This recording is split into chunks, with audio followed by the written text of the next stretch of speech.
Welcome back to another technical deep dive here in the debug zone.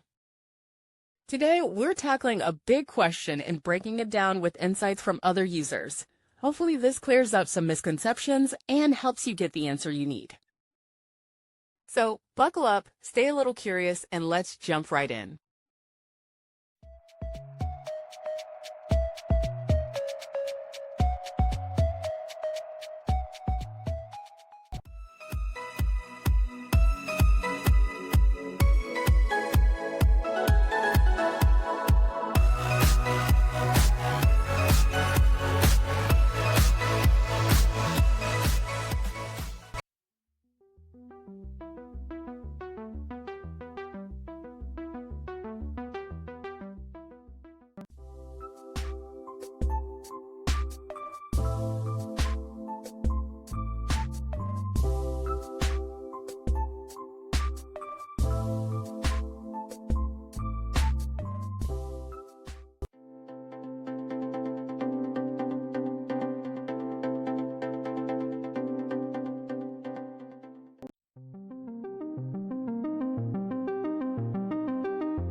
And that's a wrap.